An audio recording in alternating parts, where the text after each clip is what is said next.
Umaxima, making history and building futures. Assalamu alaikum. My dear friends, I welcome you on board at umaxima.com, and this is your trainer Imran. In today's exclusive session, I'm going to talk to you regarding the Writing Task 1 academic. It is very much important to identify the kind of illustration first of all. I repeat my words. First of all, it is very much important to identify the type of illustration that has been given in the task. The Writing Task 1 is actually divided into two different parts.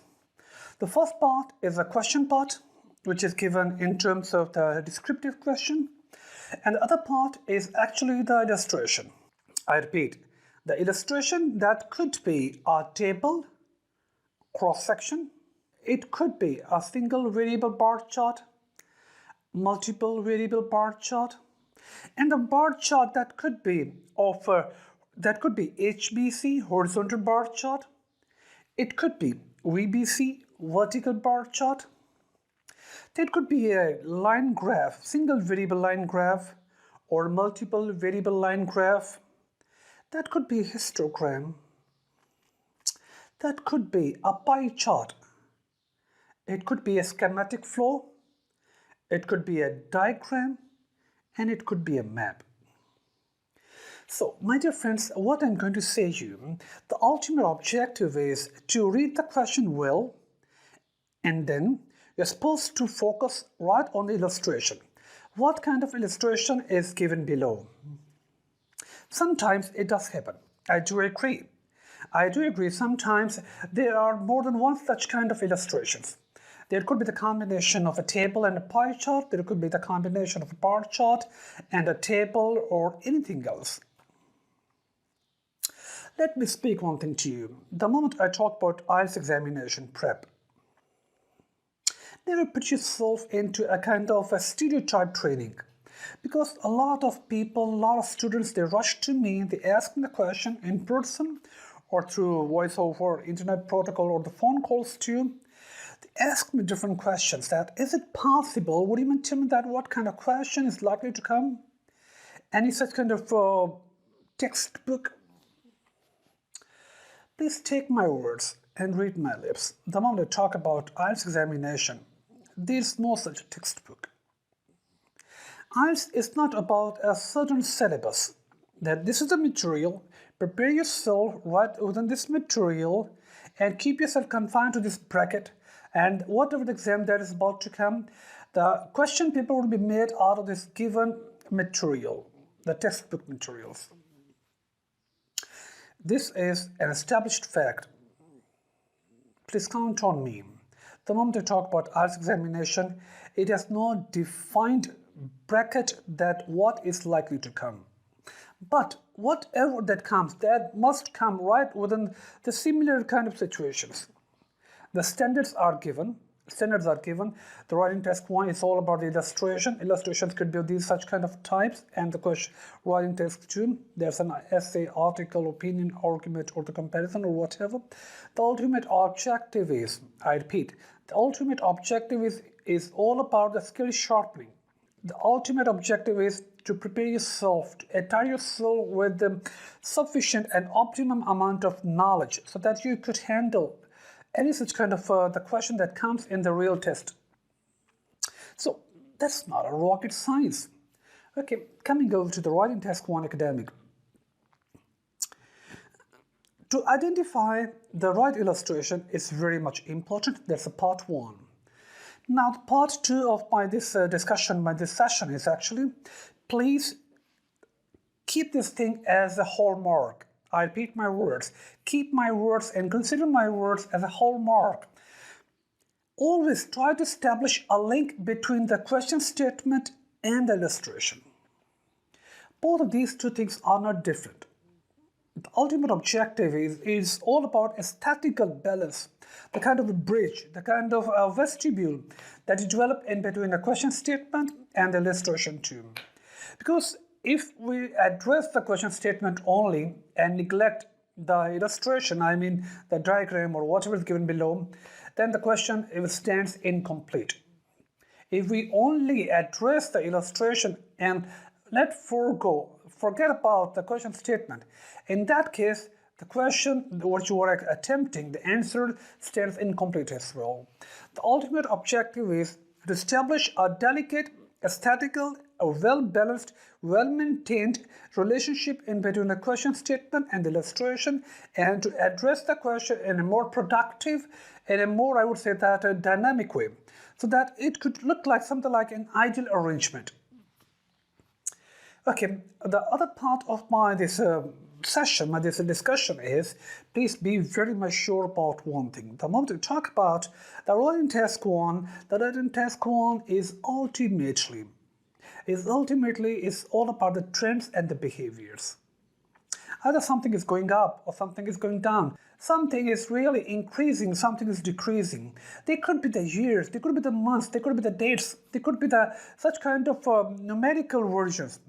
I would say that there could be something like different yardsticks. There could be the kilometers, there could be the meter cubes, there could be the grammage, there could be something like the population in terms of million, there could be the money, there could be the quantity, there could be anything. The ultimate objective is identify the numerical values, identify the percentages. And now the ultimate objective which comes and which supplements this session, please do not forget, I repeat my words, do not forget, paraphrasing is very, very important. Can she believe in my words? While the writing task 1, this is explicitly and clearly mentioned to write down our report. Once it's written, to write down our report, actually, it means we're supposed to make this technical information, this complex or the critical information, into a very much understandable format. Something like so understandable by any person. That could be a literal, or that could be a person who is not academically so sound and having no such kind of technical data or the information about that. So your job, I repeat my words, your core job and the responsibility is to write down that task in a report format. Never write bullet points, never make headings, and in addition to this thing, let me speak one thing to you. I'm going to give you something kind of a really chocolate. I'm going to give you the real bonus of this session. Do I give you now? Okay, I'm going to give you the real reward, I would say that the real chemistry is about to reveal. The ultimate method of attempting the writing task 1 is the transforming the numerical information into the empirical. I mean, actually transform the real data, the real information into the relational perspective. So it's not something so difficult. What I'm going to do that by virtue of this session, what I could really come to know, that in my subsequent lectures, what I'm going to do, I will describe every single behavior, like upward or downward, diminishing or the rising or whatever. In my subsequent lecture, I'm very much focused. I'm very much determined to spotlight on the technical terminologies, I would say that the real words to express the behaviors in the trends too. So you need nothing to worry about that. In my upcoming lectures, I spotlight specific vocabulary for the trends and the behaviors for the graph and the bar charts too, even for the diagrams and the maps as well. So please, if I conclude this lecture, I would say something with the bottom line. The elixir from my part is a very simple thing. Please attempt the writing task 1 with the 5 principles. The principle number 1, I repeat, the principle number 1 is read the question carefully and look at the illustration carefully. Both are the separated materials. But they are integrated in the capacity once you are giving the answer. Question is the one thing, illustration is the other thing, but once you are attempting the question, you have to blend them together and then to give the information.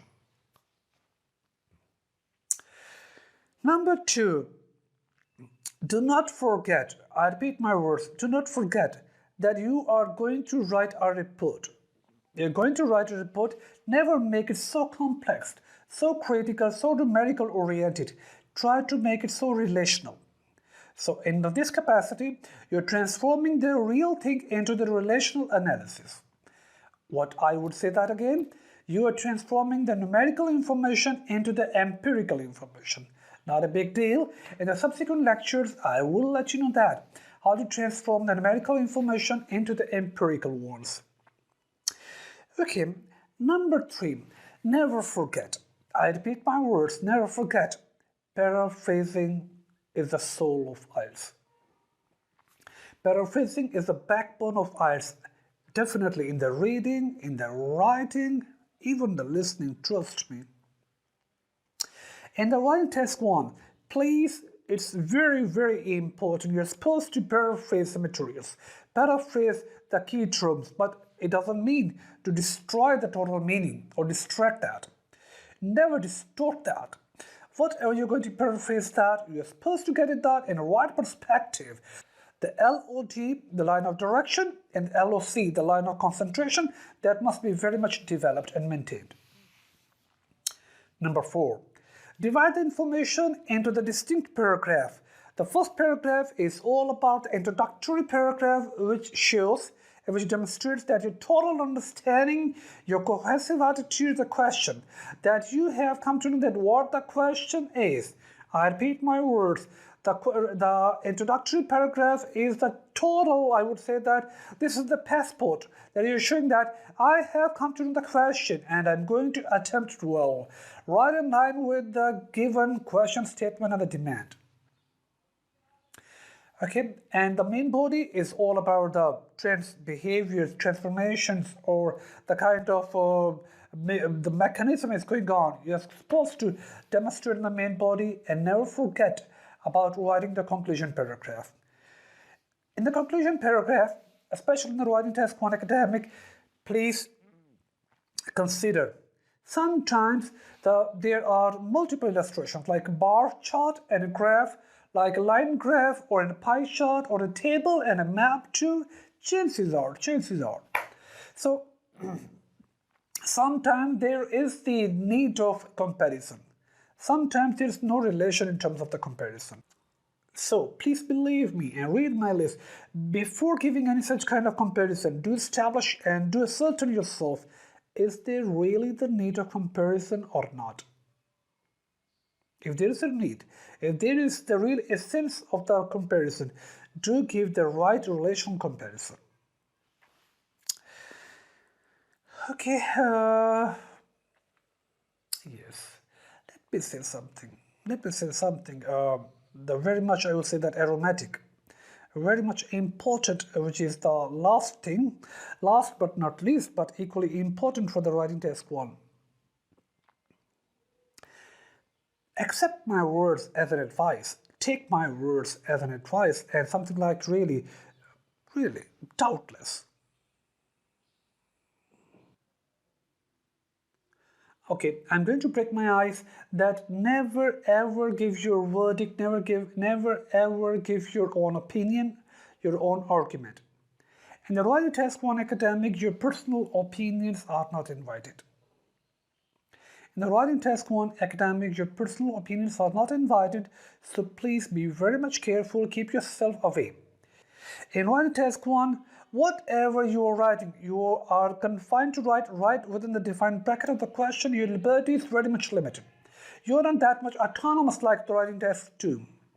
In the writing test 1, your circle or the area in which you are writing, of course, in terms of the time bracket, time slot 20 minutes, in terms of the word count 150 words, you can go to like 170 or like 200 or whatever. Do not go too much high. The chances of mistakes will be quite vibrant. So be very much careful about it and do not appall your opinions. So ladies and gentlemen, thank you very much for being with me in today's session. I truly appreciate your passion and your commitment that you are visiting, reviewing, and you are liking my material. So keep in touch with me. It's all yours. Umaxima.com is all about making history and building futures. Thumbs up. Take care.